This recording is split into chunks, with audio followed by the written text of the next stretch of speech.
Yo les terriens, ici Sweep et j'espère que vous allez bien. Aujourd'hui donc, nouvelle review, on va parler d'une série complète d'un manga et j'ai décidé de vous parler de Bonne Nuit Pun Pun. C'est vraiment un manga excellent et je vais vous faire découvrir pourquoi j'ai adoré ce manga et aussi qu'est-ce qui fait que Bonne Nuit Pun Pun est un manga très spécial à mes yeux. Allez, du coup on commence, c'est parti.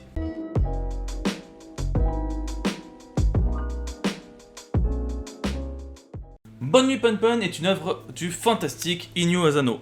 Publiée donc dans les éditions Kana, c'est tout simplement une série assez courte vu qu'au total on a 13 tomes. Et si je dois parler vite fait en plus des tomes, c'est que les couvertures faites sont en relief, sont très étanches, mais j'adore la couverture donc voilà.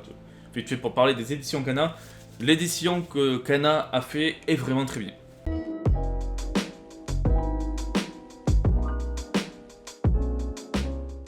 Bonne Nuit Pun Pun, c'est tout simplement l'histoire de Pun Pun Punyama, un jeune garçon qui vit sa vie paisiblement. Il vit avec son père et sa mère, et alors qu'il est tranquillement à l'école entouré de ses copains, une chose assez marquante pour lui va se passer. Il y aura une nouvelle élève dans la classe qui sera Aiko, une petite fille dont Pun Pun va tomber éperdument amoureux. À travers ces événements, on va suivre donc la vie de Pun Pun qui grandira avec le temps. Il y a énormément de choses qui vont se passer.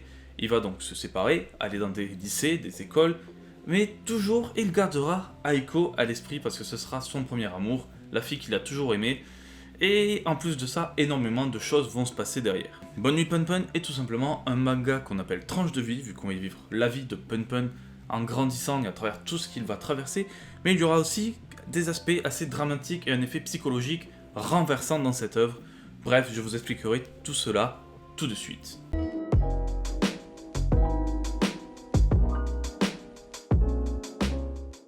Ouais, Bonne Nuit Pun Pun. C'est assez dur de vous parler de Bonne Nuit Pun Pun sur un simple fait. C'est que c'est un ovni. Pour moi, Pun Pun c'est un ovni. Et même par rapport à mon ressenti, c'est un ovni. C'est-à-dire que Pun Pun, c'est très psychologique. Pour raconter pas mal de choses qui se passent. Par exemple, avec son père et sa mère. Un jour, en fait, sa mère est insupportable. Un jour, son père va agresser sa mère. Donc son père va quitter la famille, il devra se séparer. Sa mère, elle, va s'en prendre tout le temps en Pun Pun. Il y aura donc son oncle Yuichi qui va venir, mais son oncle qui sera aussi très bizarre. Bref, déjà dans sa famille, il n'y a rien qui va. Il y a d'autres choses en plus derrière, dramatiques qui se passent et tout.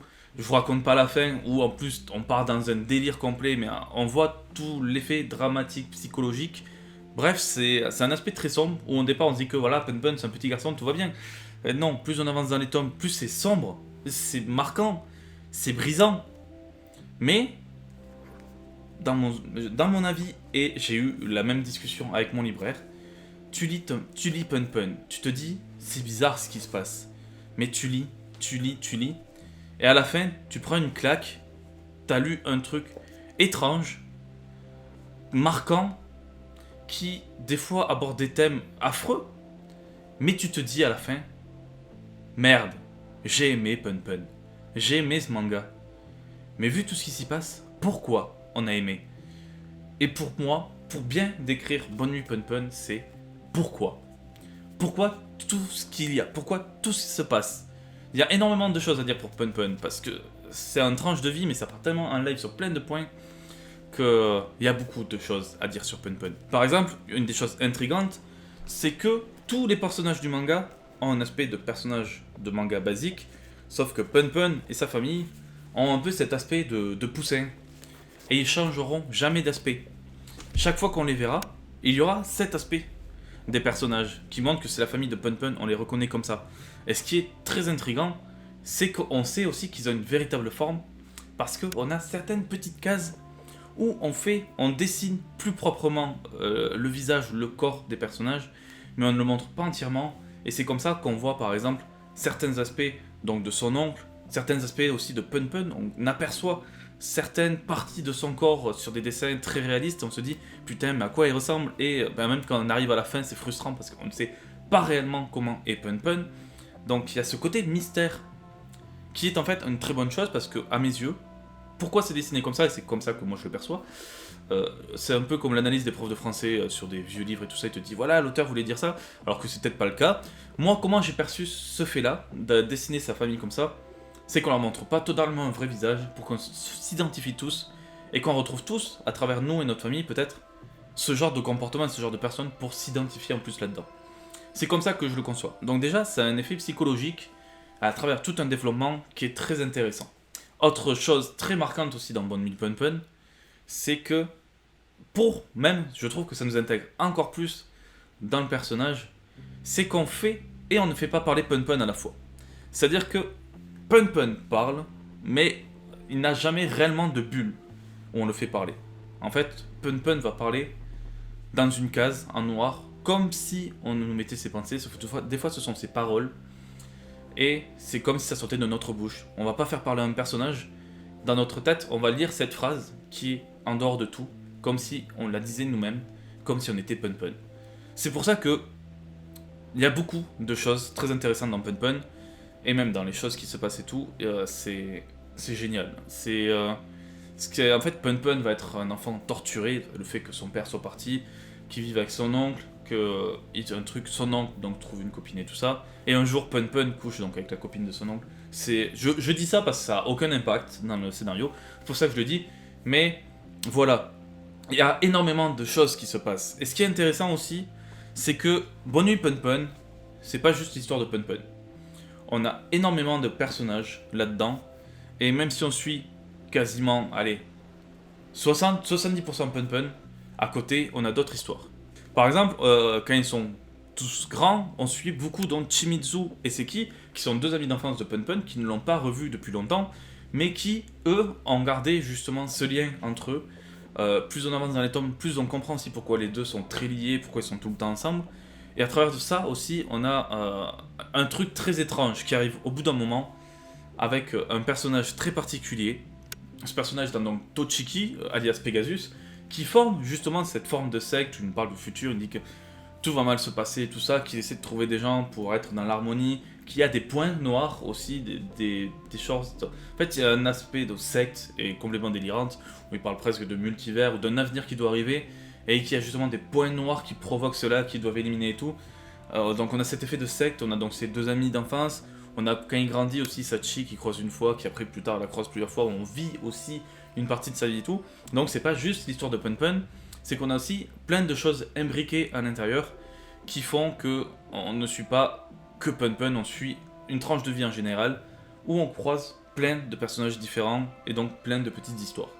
Et je sais que Pun Pun est très particulier parce que déjà voilà, si vous aimez les shonen, vous êtes habitué aux shonen et trucs et tout, Pun Pun, et beaucoup vont peut-être être bloqués par rapport à ça sur le fait que je crois que en tant que taille, format simple, ça va être le manga sur lequel j'ai mis le plus de temps de lecture. Je suis quasiment à 50 minutes, voire 1 heure, parfois sur certains tomes, parce que c'est énormément de réflexion, c'est énormément d'explications, de paroles, et du coup, faut lire à son rythme. Et s'il y a un truc que j'aime bien, et je pense que ça va être presque... on va me prendre pour un fou, mais Pun Pun est un peu un personnage torturé, ou en tout cas c'est les effets que ça représente, ou par exemple, surtout quand il est enfant, Pun Pun a une sorte d'ami imaginaire où il fait des prières à un dieu qu'il voit de temps en temps et ce dieu le rassure. J'aime bien les personnages torturés, vous le verrez plus tard donc dans I Am a Hero avec Hideo qui est complètement torturé, vous l'avez vu avec King Anjima justement où Aki était torturé, j'aime beaucoup ça. Et c'est vrai que c'est le cas de Pun Pun où il est torturé au début avec ses amis imaginaires, puis plus tard justement avec sa déprime qu'il a, tout ce qu'il développe. Donc j'aime bien ce style de personnage. Et là aussi où c'est complètement farfelu et c'est un ovni, Pun Pun, c'est qu'on a des choses complètement étranges. Par exemple, là je feuillette le premier tome et on a des trucs complètement dingues, des situations qui sont normalement totalement normales, et on a des trucs, des réactions, des expressions de visage sans raison de personnages comme ça. Là, c'est des traits farfelus. Et même à un moment, par exemple, on voit un mec avec une coupe afro, je crois qu'il est un peu black, et des fois, à un moment, il y en a même 3 qui apparaissent un peu de temps en temps. Donc on a ces trucs qui se passent en arrière-plan, ou des fois des expressions de personnages dans un truc qui est totalement normal, mais qui est disproportionné, presque flippant. Et c'est un truc que j'aime beaucoup, parce qu'en fait, c'est complètement chelou, on comprend pas tout ce que c'est, mais c'est une dose là-dedans. Ainsi, il y a énormément d'éléments, et le problème c'est que je peux pas tout raconter par rapport à tout ça, parce que c'est une tranche de vie Et tout se développe petit à petit, mais ça part sur plein de trucs. On a un moment, on est sur son enfance, un moment, on est plutôt sur le lycée, au moment où il commence du coup à travailler, où il se retrouve tout seul, un moment donc après où il se passe des choses, par exemple, il voit Sachi. C'est dur de décrire, c'est pas comme des arcs et tout ça, où il y a un truc qui se développe, ou un truc qui va de A à Z. C'est que là, de chaque tome, plus t'avances, ça c'est la magie de Punch, plus t'avances, plus tu sais pas où tu vas arriver. Pour me dire Punch, je pensais au début que c'était juste l'histoire d'un enfant. Quand j'ai vu qu'après ça commençait à grandir rapidement, je commençais à me dire, et c'est vrai que il y a beaucoup d'aspects aussi, donc par rapport à la psychologie de Punch, sur les choses qui vont pas, mais même sur le fait de devoir travailler, d'avoir une famille compliquée, que ce soit pour lui, par exemple pour Aiko aussi, qui a une famille compliquée, donc sa mère qui fait partie d'une secte et tout. Il y a beaucoup de choses. C'est dur en fait, c'est dur de vous décrire pourquoi j'aime Punch, pourquoi il y a énormément de choses excellentes, tout en gardant d'un côté le mystère et de l'autre aussi sur le fait que beaucoup de choses sont super étranges et que moi j'ai adoré et que d'autres peut-être n'aimeront pas.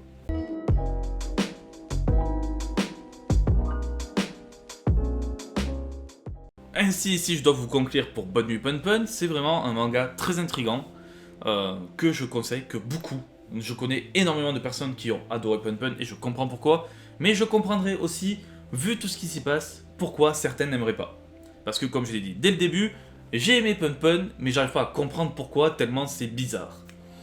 Et c'est vraiment la bonne explication à donner pour Punch. En tout cas, vous verrez, il y a énormément d'intrigues, que ce soit donc justement sur le développement de Punch, cette histoire de dieu qu'il a quand il est enfant, il y a aussi donc je crois que c'est Shimizu qui a cette sorte de dieu caca en qui il croit. Donc il y a ce développement des amis imaginaires qui des fois restent avec le temps. Shimizu a toujours cette idée donc du dieu caca dans la tête même en étant plus grand. Punch lui est justement a perdu toutes les illusions qu'il avait enfant pour devenir donc beaucoup plus noir, de se rendre compte que la réalité de beaucoup de choses qu'il aime pas. Bref, c'est un tranche de vie très spécial qui est réellement psychologique, dramatique sur beaucoup d'aspects, mais qui en est touchant et auquel on s'accroche. Pour donner une idée, à la fin de Punch, quand tout s'est terminé, j'étais pas bien, parce que ça m'avait marqué et touché émotionnellement. Ainsi, voilà, on va conclure. Je peux donner 150 explications, donc on va conclure là-dessus. Bonne Nuit Punch, véritable pépite, qui en plus dans une excellente édition, ouais, franchement je trouve... Par contre c'est très cru, très adulte aussi, à pas filer à des enfants, bon déjà c'est un seinen, mais même pour un seinen, je veux dire, ça peut partir assez loin sur certains aspects. Mais voilà, édition excellente, c'est en 13 tomes, donc ça va. Du coup, forcément, vous l'aurez compris avec tout ce que j'ai dit, c'est un manga que je vous conseille à fond. Avec le temps, je vais même lire d'autres Inyo Asano, parce que c'est quand même un mangaka assez réputé et beaucoup aiment ce qu'il fait.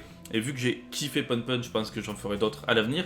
Sauf que vu qu'en ce moment je fais beaucoup de Tezuka et que je me mets à Urasawa et tout ça, je trouverai le temps, mais on attendra un peu pour me foutre à fond sur Asano. Bref, super manga que je vous conseille. Si vous l'avez lu, voilà, n'hésitez pas à me dire ce que vous avez pensé de Punch. La plupart des avis que j'ai eu sur Punch étaient justement d'excellents avis, c'est pour ça que je me suis lancé à fond dessus. Mais justement, je suis certain que d'autres peut-être n'aimeraient pas, et je peux comprendre pourquoi, c'est pour ça que j'aimerais bien avoir vos explications si c'est le cas. En tout cas, moi, vous avez compris, j'ai adoré. Sur ce, je vous laisse là-dessus. Ciao tout le monde, et à la prochaine.